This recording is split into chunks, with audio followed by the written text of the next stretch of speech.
പെണ്ണ് കാണാൻ പോകുന്നത് ഒരു ലോഡ് മിഠായി കൊണ്ടാണ്. വലിയ മിഠായി കൊണ്ട് പെണ്ണിനെ കാണാൻ വേണ്ടി പോവുക. പെണ്ണ് കാണാൻ വേണ്ടി വിവാഹം കഴിക്കാൻ ഉദ്ദേശിക്കുന്ന ചെറുക്കൻ മാത്രമല്ല പോവുക, അവനും അവൻ്റെ കൂട്ടുകാരും കൂടെ ഒന്നിച്ചു പോയിട്ടാണ് ഈ പെണ്ണിനെ അവൻ്റെ മുമ്പിലേക്ക് ഇറക്കി വിടുന്നത്. ഒരൊറ്റ രക്ഷിതാക്കളും അതിന് സമ്മതിക്കരുത്. ആരാണോ വിവാഹം ആലോചിക്കുന്നത് ആ പയ്യന് കാണിച്ചു കൊടുക്കുക, ആ വ്യക്തിക്ക് മാത്രം നിങ്ങളുടെ മകളെ കാണിച്ചു കൊടുക്കുക. അല്ലാത്തവർ പുറത്തിരിക്കട്ടെ. അതാണ് മുത്തു മുസ്തഫാക്കിഷ്ടം. അതാണ് അള്ളാഹു നമുക്ക് പഠിപ്പിച്ചു തന്നിട്ടുള്ള ദീനതാണ്. അവിടെ നിർത്തണം. അല്ലാത്ത എല്ലാവരുടെയും മുമ്പിലേക്ക് പെണ്ണിനെ ഇറക്കി കൊടുക്കരുത്. ഗൗരവമാണ്.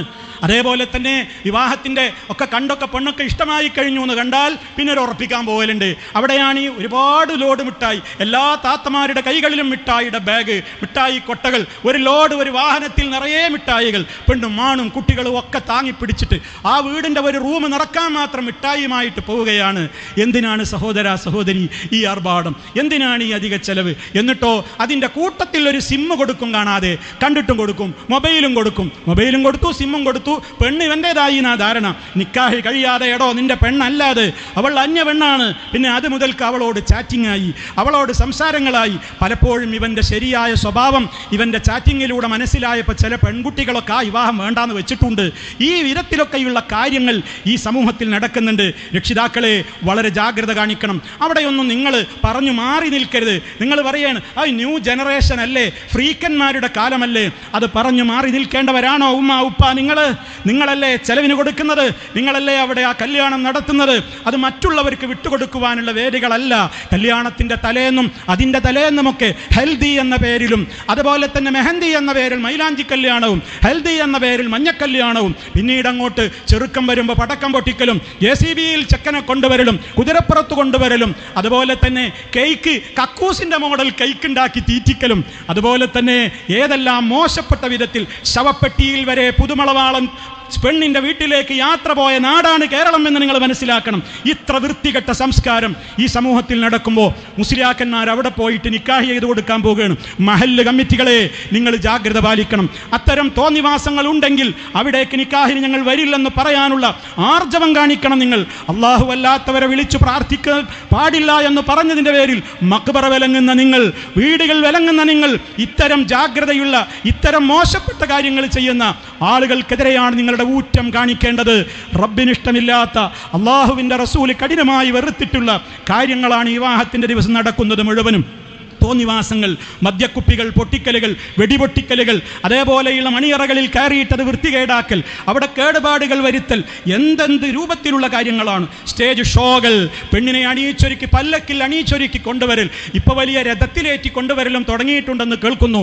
അള്ളാഹു കാക്കട്ടെ. നിങ്ങൾ എന്ത് പറഞ്ഞാലും ഞങ്ങൾ അതിൻ്റെ അത്തരട്ടി ചെയ്യുമെന്നാണ് പറയുന്നത്. കുഴപ്പമൊന്നുമില്ല, പരലോകത്ത് വെച്ച് കാണാമെന്നേ പറയാനുള്ളൂ. ഞങ്ങൾക്കൊരു നിവൃത്തിയില്ല. ഇവിടെ പട്ടാളവും പോലീസും ഒന്നുമില്ല. ആർക്കും എന്തു ചെയ്യാൻ സ്വാതന്ത്ര്യമുണ്ട്. പക്ഷേ വദക്കിർ, ഉത്ബോധനം നടത്തൂ നബിയെ. തീർച്ചയായും ഉത്ബോധനങ്ങളൊക്കെ തൻഫഉൽ മുഅ്മിനീൻ, ഈമാനുള്ളവർക്ക് പ്രയോജനം ചെയ്യും. ഖബറിലാണ് കിടക്കുമ്പോൾ 3 കഷ്ണം തുണിയിലങ്ങ് മുഴുവൻ പുതപ്പിച്ച് ഖബറിലേക്ക് അങ്ങ് കൊണ്ടുപോയി വെച്ചാൽ ഈ പാർട്ടിക്കാരും ഗ്രൂപ്പുകാരും ആവേശത്തുള്ളിക്കാൻ വേണ്ടി ആവേശത്തോടെ കൂടെ കൂടിയ ചെറുപ്പക്കാരികളൊന്നും അവിടെ കാണൂല. ഒറ്റക്കെ ഖബറിലുണ്ടാവുകയുള്ളൂ. ആ ബോധമുള്ളവരോടാണ് ഈ പറയുന്നത്. തോന്നിവാസങ്ങൾ ചെയ്യരുത്. അവിടെ ഫോട്ടോഷൂട്ടുകൾ നടക്കുകയാണ്. സ്റ്റേജിൽ നിന്റെ മോളെ പ്രദർശിപ്പിക്കുന്ന ഉപ്പ, സ്റ്റേജിലേക്ക് എന്തിനാണ് നിങ്ങൾ പെൺകുട്ടിയെ കയറ്റി അവിടെ പ്രദർശിപ്പിക്കുന്നത്? അവളെയും ആ ചെക്കനെയും ആ സ്റ്റേജിലിരുത്തി ആണും പെണ്ണും ഒന്നിച്ച് ഇടകലർന്ന് ഫോട്ടോഷൂട്ടുകളും, അതുപോലെ തന്നെ അവിടെ വരുന്ന സ്ത്രീകളുടെ വേഷം എന്താണ്? റബ്ബ് ഇഷ്ടപ്പെടുന്ന വേഷമാണോ? അള്ളാഹു ഇഷ്ടപ്പെടുന്ന വേഷമാണോ? റബ്ബിന് പൊരുത്തമുള്ള വേഷമാണോ? നിങ്ങൾ ചോദിക്ക്, നിങ്ങൾ ചിന്തിക്ക്. എന്തിന്? മരിച്ചു പോകണമെന്ന് ആഗ്രഹമുണ്ടെങ്കിൽ, നല്ല നിലക്ക് ഖബറിൽ മലക്കുകളെ കണ്ടുമുട്ടണമെന്ന് ബോധ്യമുണ്ടെങ്കിൽ, പരലോക കോടതിയിൽ രക്ഷപ്പെടണമെന്ന് ബോധ്യമുണ്ടെങ്കിൽ, അതൊക്കെ ഇപ്പോഴത്തെ കുട്ടികളല്ലേ, അതൊക്കെ അവരുടെ ഒരു സ്വാതന്ത്ര്യത്തല്ലേ, ഞാൻ എന്താ ചെയ്യുക എന്ന് പറഞ്ഞു മാറി നിൽക്കാൻ പാടില്ല. മഹല്ലുകൾക്ക് പോലും ആർജവമില്ലാതായിരിക്കുന്നു. തീരുമാനമെടുത്ത മഹല്ല് കമ്മിറ്റികൾ പോലും തീരുമാനത്തിൽ നിന്ന് പിറകോട്ട് പോകേണ്ടി വരുന്നു.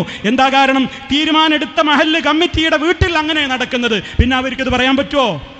അപ്പൊ പിന്നെ മിണ്ടാട്ടം മുട്ടി. അപ്പൊ എല്ലാവരും ചേർന്ന് നിന്ന് കൊടുക്കുക, അങ്ങനെ അടിച്ച് പൊളിക്കുക, ഏത് പേക്കൂത്തുകളും കാണിക്കുക, പെണ്ണിനെയും കൂട്ടി മരം ചുറ്റി പ്രേമം, അതുപോലെ തന്നെയുള്ള എന്തെല്ലാം സംവിധാനങ്ങൾ, സേവ് ദി ഡേറ്റ്. ഇനി ഒന്നും പറയണ്ട. പ്രസവത്തിന് കൊണ്ടുപോകുമ്പോൾ അതിൻ്റെതായ രൂപത്തിലുള്ള മാമൂലുകൾ, ആചാരങ്ങൾ, പ്രസവിച്ച് കഴിഞ്ഞാൽ പിന്നെ അവിടുന്ന് അങ്ങോട്ട് പല വിധത്തിലുള്ള ദുരാചാരങ്ങൾ, എന്തെല്ലാം രൂപത്തിലാണ് വിവാഹത്തോടനുബന്ധിച്ചും മറ്റു കാര്യങ്ങളിലുമൊക്കെ നമ്മുടെ വീടുകളിൽ നടക്കുന്നത്. അതുകൊണ്ട് തന്നെ സഹോദരങ്ങളെ, ഒരൊറ്റ കാര്യമേ നമ്മൾ നോക്കേണ്ടതുള്ളൂ. അള്ളാഹുവിന് ഇതൊക്കെ ഇഷ്ടമാണോ? എനിക്ക് എൻ്റെ പ്രിയപ്പെട്ടവരോട് പറയാനുള്ളത് അതാണ്. നിങ്ങളുടെ വീട് നിങ്ങൾക്ക് നിയന്ത്രിച്ചൂടെ ഉപ്പ? നിങ്ങൾക്ക് നിയന്ത്രിച്ചൂടെ പെങ്ങളെ? നിങ്ങളുടെ വീടിൻ്റെ കാര്യമാണ് പറയുന്നത്. അയൽവക്കത്ത് പോയിട്ട് പറയാൻ നമുക്ക് അധികാരമില്ല, അതവരുടെ ഇഷ്ടമാണ്. പക്ഷേ ഞാൻ പറഞ്ഞാൽ കേൾക്കുന്ന എൻ്റെ വീട്ടിൽ എനിക്ക് കൺട്രോളില്ലേ? അത് കൺട്രോളില്ലെങ്കിൽ ഞാൻ എന്തിനാ ആണാണെന്ന് പറയുന്നത്, അവിടുത്തെ ഉമ്മയാണെന്ന് പറയുന്നത്? അവിടെ മറ്റുള്ളവർക്ക് വിട്ടുകൊടുക്കേണ്ട ദിവസമാണോ അത്? മരിച്ചു പോകണ്ടേ? മരിച്ചു പോകണ്ടേ? അവിടെ ഇസ്ലാമിൽ അള്ളാഹു വെറുത്തിട്ടുള്ള സ്വർഗത്തിൻ്റെ മണം പോലും പെണ്ണെ നീ ആസ്വദിക്കുകയില്ലെന്ന് പറഞ്ഞ വേഷവിധാനവുമായി തുള്ളിച്ചാടി ചില പാട്ടുകളും മ്യൂസിക്കുകളും ഒക്കെ വെച്ചിട്ട് ബ്രേക്ക് ഡാൻസും തുള്ളിയിട്ട് പെണ്ണിനെയും കൊണ്ടിങ്ങനെ പല്ലക്കും കുലുക്കിയിട്ട് സ്റ്റേജിലേക്ക് വരുന്ന പെണ്ണിൻ്റെ മുഖത്ത് നിന്ന് മുഖം മൂടിയൊക്കെ നീക്കി പരസ്യമായി ആണുങ്ങളുടെ മുമ്പിലേക്ക് അവരുടെ കണ്ണുകൾ കൊണ്ട് കൊത്തിവലിക്കാൻ ഇട്ടുകൊടുക്കുന്ന ഉമ്മ, പെങ്ങളെ, ഉപ്പ, സഹോദര, മരിച്ചു പോകണം, മരിച്ചു പോകണം. പരലോക കോടതിയിൽ ഈ വാക്കുകൾ സാക്ഷിയായിരിക്കും. നിങ്ങൾ എന്ത് വിചാരിച്ചിട്ടും പ്രയോജനമില്ല, ഞാൻ എന്ത് വിചാരിച്ചിട്ടും കാര്യമില്ല. അള്ളാഹു വിചാരിക്കണം. റഹ്മാനായ റബ്ബിനോട് തേടുക, എൻ്റെ വീട്ടിൽ റബ്ബേ നിനക്കിഷ്ടമില്ലാത്തതൊന്നും ചെയ്യരുത്, ഉണ്ടാകരുത്. അതല്ലേ ഉമ്മ ഉപ്പ നമ്മൾ കൈകെട്ടിയാ എന്താ അള്ളാഹിനോട് 5 നേരം പറയുന്നത്? റബ്ബേ നിനക്കിഷ്ടമില്ലാത്തത് ഞാൻ ചെയ്യൂല. ഇന്ന സ്വലാത്തി വനുസുക്കി വമഹയായ വമമാത്തി. റബ്ബേ എൻ്റെ നിസ്കാരം നിനക്ക് വേണ്ടിയാണ്, എൻ്റെ മറ്റനുഷ്ഠാനങ്ങൾ നിനക്ക് വേണ്ടിയാണ്, എൻ്റെ ജീവിതം നിനക്ക് വേണ്ടിയാണ്, നിനക്ക് പൊരുത്തല്ലാത്തത് ഞാൻ ചെയ്യൂല. ഇനി ഞാൻ മരിക്കുന്നതും നിൻ്റെ പൊരുത്തത്തിലായിരിക്കും എന്ന് പറഞ്ഞ് 5 നേരം റബ്ബിൻ്റെ മുമ്പിൽ വെച്ച് പറയുന്നതൊക്കെ കളവാണോ? കളവാണെങ്കിൽ ചെയ്തോളൂ. അതല്ല ആത്മാർത്ഥമായിട്ടാണോ നിങ്ങളിതൊക്കെ പറഞ്ഞ് നിസ്കരിച്ചത് എങ്കിൽ ആ റബ്ബിന് പൊരുത്തമില്ലാത്തതിനെ നിങ്ങളുടെ വീടിൻ്റെ 4 അയലത്തേക്ക് അടുപ്പിക്കരുത്. അത്തരം സദസ്സുകളിൽ കൂടികളാവരുത്. അവിടെ അതിൻ്റെ പ്രോത്സാഹനത്തിൻ്റെ ആളുകളായി നമ്മൾ മാറരുത്. അതേ DJ പാർട്ടികൾ, തുള്ളിച്ചാടലുകൾ, കാതടപ്പിക്കുന്ന മ്യൂസിക്കുകൾ, സംഗീതങ്ങൾ, എല്ലാ തോന്നിവാസങ്ങളും വിവാഹത്തിൻ്റെ ദിവസങ്ങളിൽ നടത്തിയിട്ട് പിന്നെ പറയുമെന്ത്? അതൊക്കെ ഇപ്പം എന്താ ചെയ്യുക? അപ്പോഴത്തെ ഒരു കുട്ടികൾ, അത് ഖബറിൽ നിങ്ങൾക്ക് പറയാൻ പറ്റുമോ? മഹ്ശറിൽ നിങ്ങൾക്ക് പറയാൻ പറ്റുമോ? ഈ മോളും ഈ മോനും നാളെ പരലോക കോടതിയിൽ അള്ളാഹിനോട് പറയും, എന്നെ നിലക്ക് നിർത്തേണ്ട പ്രായത്തിൽ എനിക്ക് ദീന് പഠിപ്പിച്ചു തരാത്ത എൻ്റെ ഉപ്പയെ, എൻ്റെ ഉമ്മയെ ഒന്ന് കാണിച്ചു തായോ. ആരാവട്ടെ, എന്നെ പിഴപ്പിക്കാൻ കാരണമായവർ അവരാരാണെങ്കിലും എനിക്കൊന്ന് തായോ അവരെ, ഞാൻ അവരുടെ നെഞ്ചത്ത് കയറട്ടെ, എന്നിട്ട് ഞങ്ങളുടെ കാലിൻ്റെ അടിയിലിട്ടിട്ട് അവരെ ഞങ്ങളൊന്ന് ചവിട്ടി അരക്കട്ടെ. അള്ളാന്റെ കോടതിയിൽ ഇവർ കൊടുക്കുന്ന കേസാണതെന്ന് വിശുദ്ധ ഖുർആൻ പറയുന്നു. ഇനി നിങ്ങൾ ഇഷ്ടം പോലെ ചെയ്തോ, നാളെയും ചെയ്തോ. നീ ഇത് പറഞ്ഞ് എന്നോട് ഭയങ്കര ദേഷ്യം ഉണ്ടായിട്ട് മറ്റന്നാ ഒരു 10 ഇരട്ടി സ്പീഡിൽ ചെയ്തോ, എനിക്കൊന്നും വരല്ല. ഞാൻ ആത്മാർത്ഥതയോടെ പറഞ്ഞിട്ടുണ്ടെങ്കിൽ എനിക്ക് എൻ്റെ റബ്ബ് പ്രതിഫലം തരും. നിങ്ങൾ കേട്ടാൽ നിങ്ങൾക്ക് നല്ലത്, നിങ്ങൾ കേൾക്കണം എന്ന ആഗ്രഹത്തോടെ, കേൾക്കുമെന്ന പ്രതീക്ഷയോടെയാ പറയുന്നത്. ഇങ്ങനെ പറഞ്ഞതുകൊണ്ട് ഒരുപാട് മാറ്റങ്ങളുണ്ട്. ഒരുപാട് ഉമ്മമാർ ഉപ്പമാർ നല്ല കൺട്രോൾ അവരുടെ കുടുംബത്തിൽ പാലിക്കുന്നുണ്ട്. അതിൻ്റെ ബറക്കത്ത് അവർക്ക് കിട്ടും, യാതൊരു സംശയവുമില്ല. ലോകം മുഴുവൻ നിങ്ങളെ വെറുത്താലും അള്ള വെറുക്കാതിരുന്നാൽ മതി. ലോകം മുഴുവൻ നിങ്ങളെ ഇഷ്ടപ്പെട്ടിട്ടും കാര്യമല്ല, അള്ള വെറുത്തിട്ട് പിന്നെ എന്തിനാ ജീവിക്കുന്നത്? എങ്ങനെ മരിച്ചു പോകാനാവും ആ ഉപ്പ? അതുകൊണ്ട് ഗൗരവത്തോടെ മുത്ത് മുസ്തഫ പഠിപ്പിച്ച ദീനിൻ്റെ ആചാരത്തിലായിക്കൊണ്ട് നമ്മുടെ വീടുകൾ മുന്നോട്ട് പോകണം. ഇതാണ് എനിക്ക് എൻ്റെ പ്രിയപ്പെട്ടവരോട് പറയാനുള്ളത്. അതല്ലാതെ ന്യൂ ജനറേഷനാണ്, ഇപ്പോഴത്തെ ആൾക്കാരാണ് എന്നൊന്നും കുറ്റം പറഞ്ഞിട്ട് പരലോകത്ത് രക്ഷപ്പെടാമെന്ന് ഒരു രക്ഷിതാക്കളും വിചാരിക്കേണ്ടതില്ല. വലിയ നേതാക്കന്മാർ, വലിയ തങ്ങന്മാർ ഇതൊക്കെ എതിരാണ് എന്ന് പറയുന്നവരുടെ മക്കളുടെ കല്യാണം വരുമ്പോൾ, അവരുടെ വീട്ടിൽ ഇതിൻ്റെ 10 ഇരട്ടി നടക്കുമ്പോൾ സാധാരണക്കാരൻ പിന്നെ എന്താ ചെയ്യേണ്ടത്?